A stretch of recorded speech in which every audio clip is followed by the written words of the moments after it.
Bruins Beat is brought to you by FanDuel, the exclusive wagering partner of the CLNS Media Network. And we're here with Conor Ryan. Conor, what is up? Evan, I'm doing well. How you doing? Doing great. Doing great. It is our first playoff episode, truly in the playoffs. And what a first night. What a first night of playoff hockey. You have obviously the Bruins beat the Panthers 3-1, but some of the games around the league, I was watching some of that Stars Wild game. I had to go to bed. So I was like, I can't watch the second overtime. I'm going to be up till 2. That can't happen. And so it was a crazy game, and that Kings Oilers game was wild. So great to have playoff hockey back. Whenever playoff hockey happens, I'm always like, how did we do 82 games of just like regular season hockey? How did we manage through all of that? But fun times. How was the Garden last night? It looked incredible. It was a vintage, I think, playoff game, I think, for Bruins and especially their fans. I mean, as soon as you found out that game 1 was going to be a Marathon Monday, I think you knew that the crowd was going to be a little riled up. I think they've been prepping a little bit for a playoff game. Hit the establishments a little early, had some time off, got a little rowdy. So crowd was great. And again, it's, we've been fortunate enough to cover this team for a couple of years and cover a couple of playoff runs. But every year when, the Garden's rocking, the towels are going, you got Audio Slave playing for the playoffs. I think it always kind of hits different, right? So, and I think when you look at just how much enthusiasm is built around this season, especially, it made for a special night. Doesn't change regardless of how many times I think you've covered the playoffs. The Stanley Cup playoffs are always a joy and a privilege to cover. That's for sure. It's a different animal. It is a different animal. And it's funny. I was a little disappointed because the shirtless dudes who were in center field at the Red Sox game, I did not see them at the Garden. I didn't see them anywhere. I don't think they were there. They should have been there. They should have been on the ice for the anthem. I mean, they're should have been there, and they weren't. Let me tell you, Evan, considering the state those gentlemen were in, I feel like they couldn't even make it to Kenmore Station as opposed to TD Garden. Like, true. In one group. It'd be like, make way for ducklings. Like, those guys, if they formed like a group and walked there would be like 2 that actually would make it to the Garden. It would just be stragglers getting picked off one by one as they go down to over to the Garden. Yeah, no, there was no way that they were making it. And I already know there's people watching this being like, get to the game, talk about the Bruins. And it's like, well, we'll get there. Game 1. I found this to be a microcosm of the Bruins season in that they did not play their best. There were times they were outplayed. There were times the opposition was better. The Panthers, I actually thought, played a pretty good game through 2 periods. I mean, I think they played the Bruins well. And the Bruins still win. And I think that's been the thing the whole year. You have Ullmark in net, who's strong. You have, again, just valuing quality chances over quantity, and you score some goals off of it. And suddenly you win the game. And I saw some people on Twitter who, were more national or, who maybe didn't watch much of the Bruins being like, oh, they don't look as great as we thought they were. That's been them this whole year, right?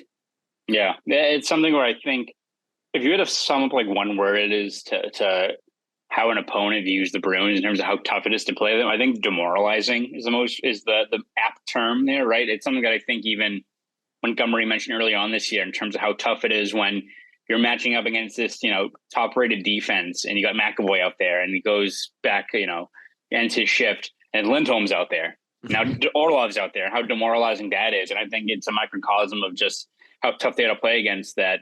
As you said, I don't think that was their best game. That was a B game, maybe a C game for extended stretches. Montgomery called it a C+ game, didn't he? Yeah, exactly. So I think you look at that, it just shows that how tough they are, that even when like maybe they're not playing to their best, you don't see all segments of their game dip at the same time, right? Like they were not really clean with the puck early on, but it didn't lead to goals on the other end of the ice by Ullmark, right? You had it's not like the team everything goes out of sorts at once.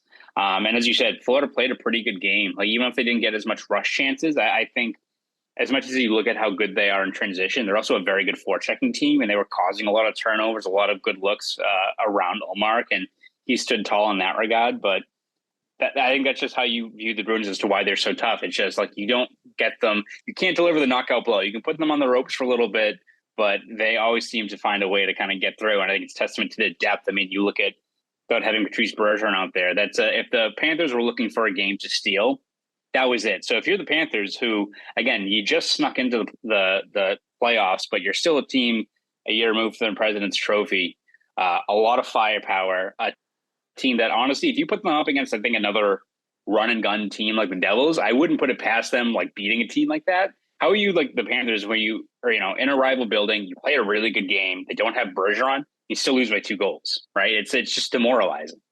Terrible. And I also think Lyon, I think they got to go to Bobrovsky. Again, Lyon made some really strong saves, some big ones and some acrobatic ones, but to let some of those in, I mean, even the Hathaway one that was called off with the hit his glove and put it in his own net, like you need to go to Bobrovsky if you want to have a chance in this series, I think. And I don't think they have much of a chance. We'll get to that in a bit. And we'll also get to Bergeron in a bit. I was shocked on the post-game show last night, Connor. I looked at natural stat trick, and the high danger chances were 15-9 in favor of the Panthers. And, I knew they had a lot of good chances, but to out-chance the Bruins that heavily. And then I realized that was mainly in large part due to Linus Ullmark, who makes everything look easy, who had another outstanding game last night. There weren't any like wild saves, I thought. There were some really strong ones and good ones, but there were none that, and he's just never really out of position. And I think any fear, at least off of one game, one fear that we both had kind of coming into this was, is the goaltending going to hold up? Can Linus Ullmark bring it in the playoffs as well? And is he hurt at all? And I think after game 1, I think we can confidently say he's good in the playoffs and he's probably not hurt, at least right now. Yeah. I think it's how the season's gone all year for him. And that I think we always have we envision the worst case scenario, right? With Ullmark, whether it's the workload, whether it's the playoffs, how he adjusts to these things. And every single time he's kind of shattered through whatever those expectations are in terms of how locked in he's been this year. And again, as you said, there wasn't a highlight reel stop, per se. But again, Florida is so good with that offense in terms of kind of just creating chaos, creating second chance opportunities. You got a guy like Kachuk who can do a lot of damage with limited time and space, as you saw in that one goal, which is just more or less a bad break for the Bruins, a bad bit of puck luck. But throughout that stretch, though, Ullmark really stood tall there and really kind of bailed the team out. And I think, again, it just shows you that when various parts of the lineup can kind of take a dip, you have one group that kind of holds their own. So you look at that game, like the third period, I think that was probably the Bruins' best period. Didn't score any goals, but they really locked down. Florida didn't generate a whole lot out of the Panthers in that final 20 minutes, but as a Bruins trying to find their game, you had Ullmark kind of standing tall there. So I mean that was huge for him and a good confidence booster for a guy that had probably a less than memorable run last year. Carolina was in a bit of limbo. Having a game like that, standing tall against a very high octane offense has to be good for him in terms of getting on a bit of a roll here in the playoffs. Yeah, and again, just kind of doing it early, getting out of the way. Hey, I can play in the playoffs. No issue there. Speaking of someone who came out firing in game 1, Tyler Bertuzzi. Oh man, great pass on the Pastrnak power play goal, but also took Nick Cousins' stick, said, "I'm taking that."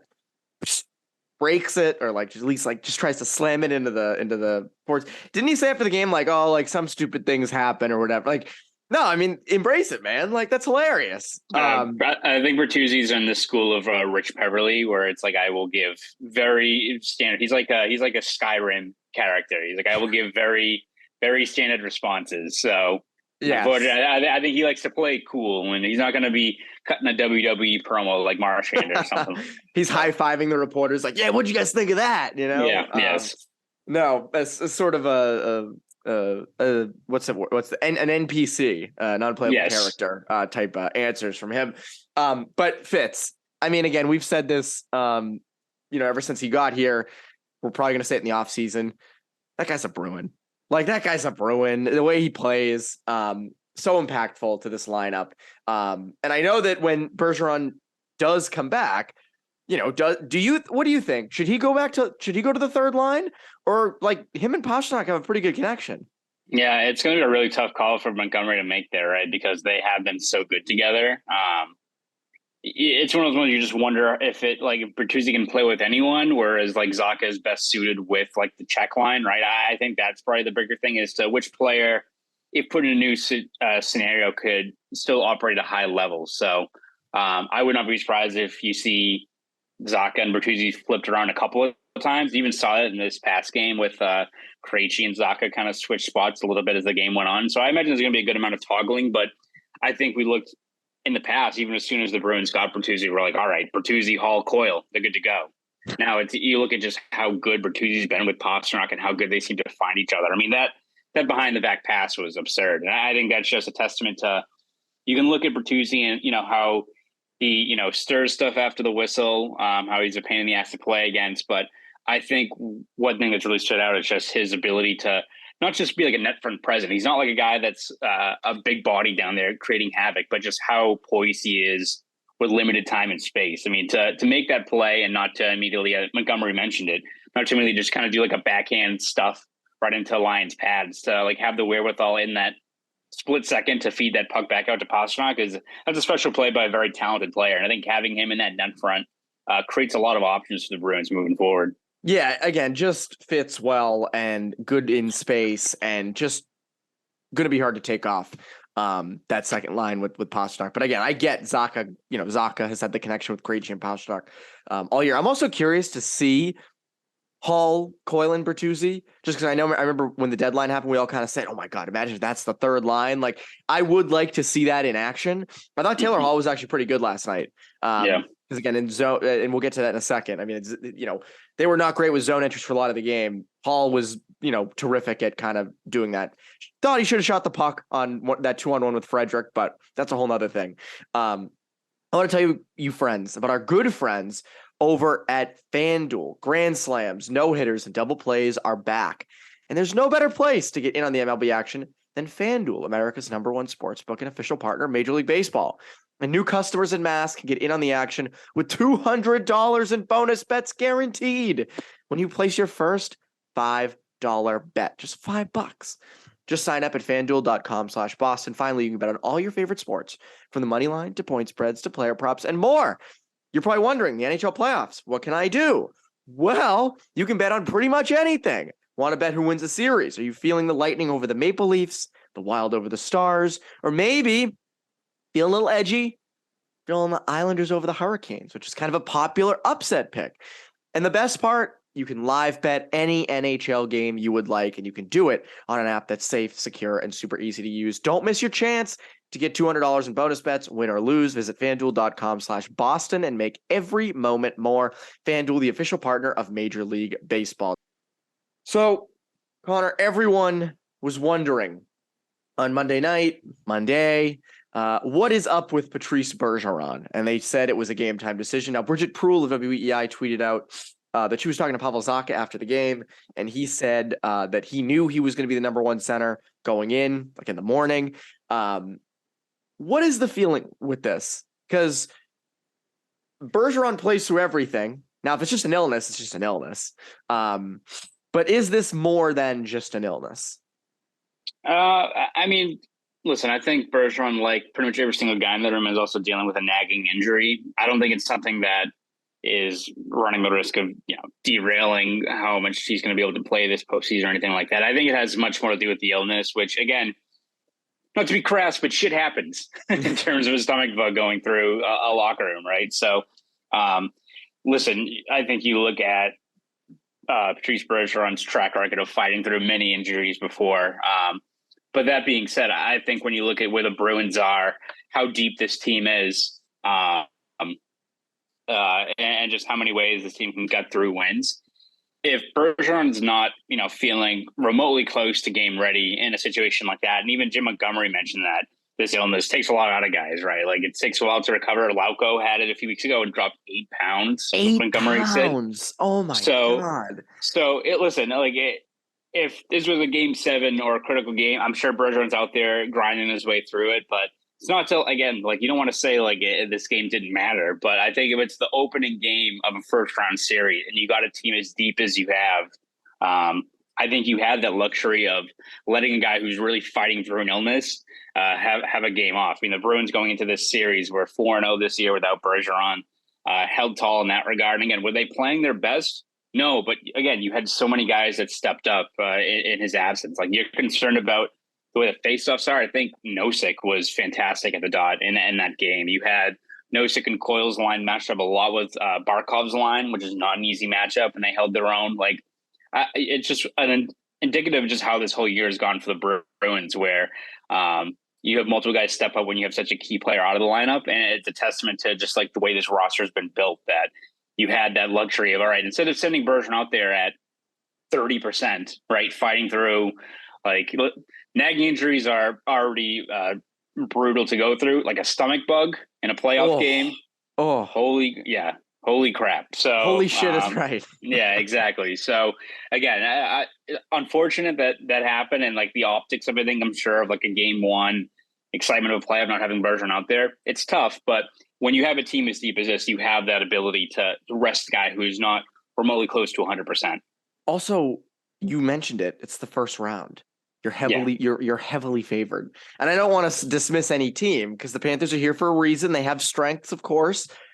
But, you know, as you said, if I'm Jim Montgomery, I'm not forcing Bergeron out there for that. Like, you take your time a bit, you know? I mean, like, I don't know. I people were getting on me last night on the post-game show for saying that this, you know, you can try things out in this series, because I don't see a scenario in which the Panthers come close to winning it. And I know that's a dangerous game to play in the playoffs, but I don't know. But yeah, I mean, the Bergeron thing's interesting. We'll see what ends up happening with him. Lineup decision-wise, do you foresee any changes going into game two? Because it feels like an interesting one. The Bruins struggled a little bit trying to break the puck out of their own zone. As you said, the Florida forecheck, forced turnovers was, you know, hard to play against, things like that. Grzelcyk's pretty good at breaking the puck out and eluding pressure. Now, is he good with the physicality aspect of things? Not as good as the other one, as guys like Forbert and some others. But I don't know. I think Grzelcyk's worth a shot there.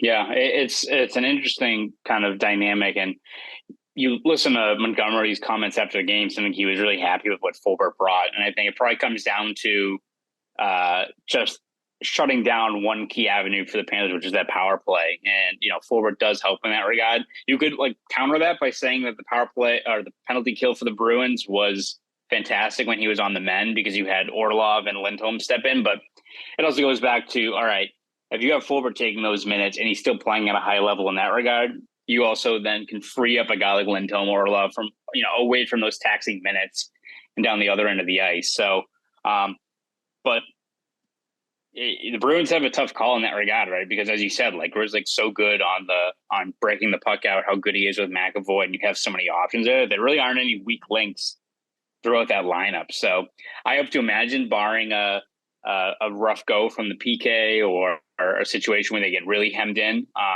that they're probably going to go back to Forbert in game two. But again, it's something I think we've echoed all these last few months. As soon as they got Orlov, in terms of balancing these seven defensemen, the Bruins are in a good spot, because you're probably going to rely on all seven of those guys at various stages. And who knows who they play in the coming rounds. You know, if there's a team that's a little bit lighter, that isn't as reliant on their power play, more 5-on-5, then you go to Grzelcyk more. Like, the Montgomery has the luxury of being able to kind of augment his decor to fit whatever matchup he has out there. As we said, matchups are the thing that matters. Before we get into our next topic, I want to tell you about our good friends. This show is sponsored by BetterHelp. Hockey is widely considered to be a macho, tough sport, full of people playing through every kind of injury. But the reality is that everyone is human, and getting help for your mental health is always a good thing, and something I'm a firm believer in.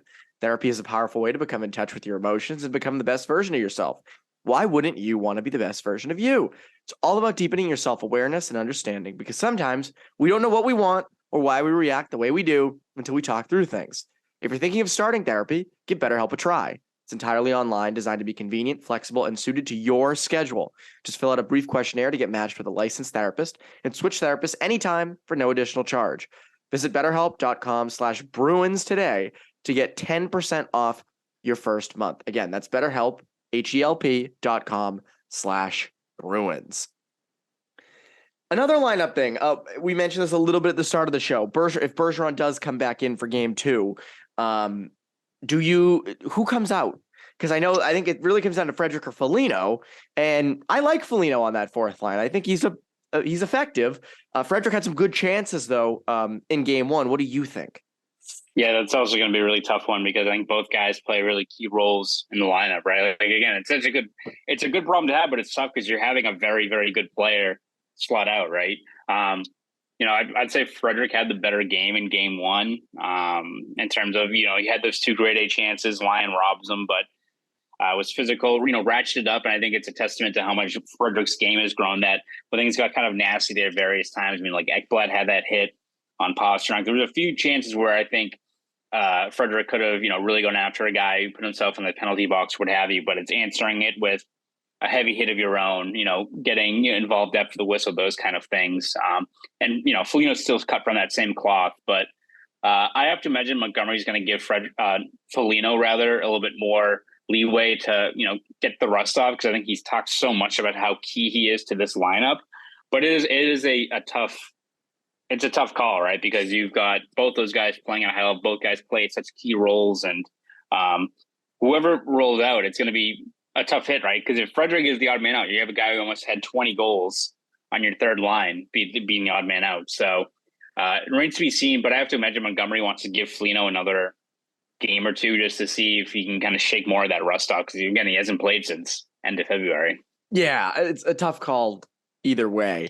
The ultimate question, and I hate doing this after game one. I honestly don't like this, because we've seen the Bruins win many game ones in the past, and we all kind of go home. This year, like, remember the Islanders series in 2021? We were all like, "Oh, Bruins, blew the Islanders away in game one. This series, they have no chance. Bruins gonna be in the conference final," and we all know how that turned out. Really poorly for the Bruins. I don't think this is that case. So Connor, do the Panthers have any chance in this series after Monday night? Yeah, I mean, I think you look at game two, if they go to Bobrovsky, who again hasn't really been a model of consistency this year, especially in Florida. But still, you look at his resume, you look at what he's done in the past. He's still a guy that, at the very least, gives you a different dynamic in a game like that. So we'll not be surprised if he gets a look. And I think you look at Florida's offense. It's too good that, they're going to have some breaks go their way. I mean, 15 high danger chances. Their team has kind of been plagued all year by generating high danger looks, but not really finishing. But again, all it takes is a puck dribbling past a guy, or a rebound popped out to one player to kind of change that a little bit. So I feel like they're due for at least one game where they are going to get some goals in on the Bruins. But I think you just look at how the Bruins match up against them and what, Florida's biggest Achilles heel is, which is that defense, that even though they can generate a lot, they just can't, I think, over a extended series, contain the Bruins over that stretch, especially if that Bruins power play continues to heat up. And you look at the way Panthers kind of deploy their PK. It's a lot of pressuring guys up high, which if Bergeron's back, going to leave a lot of real estate for him in the bumper, where the Bruins do a whole bunch of their damage. So again, I'm still sticking with 5 games, but I just don't see Florida has the means to just win every game 6-5, right? Like they don't have the personnel to do that and hold off the Bruins on the other end of the ice. Yeah, I still think the Panthers steal a game. I think they win a game in Florida. But I just don't. 4 games? No, I don't see that happening. I guess, the only thing that could is if Bobrovsky came in and went sicko mode, as us kids say. Yes. Like that, yes. That to me would be their best chance if that happened. And I still don't know if you're edging 4 games out of that. I think maybe you steal a game or 2, you push it to 6, but taking 4, I don't see it. I don't see it. I know people are going to say, "Oh, why are you saying the series is over?" I don't know. It's not a lot over there on that other side, but they'll make it interesting. There was some bad blood last night. Playoff hockey is good no matter what, as we saw on Monday night. Connor, what can people look forward to from you over at Boston.com and the Boston Globe? Yeah, we're going to have you covered every step of the way this playoff run with game recaps, features, columns.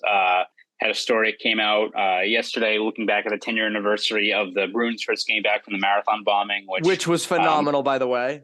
Yeah, it was great to kind of talk to a few people about reflecting on a game like that. But we'll have plenty of other projects very similar to that throughout this playoff run as we kind of document this team and, just how many twists and turns there are over the course of a long playoff run. So we'll have you covered every step of the way over at Boston.com and the Globe. And if you want to follow me on Twitter, you can at ConnorRyan_93. Go do all that. And remember to subscribe to New England Hockey Journal. That is Conor Ryan. I'm Evan Marinofsky. You Bruins Beat listeners, have a great rest of your week.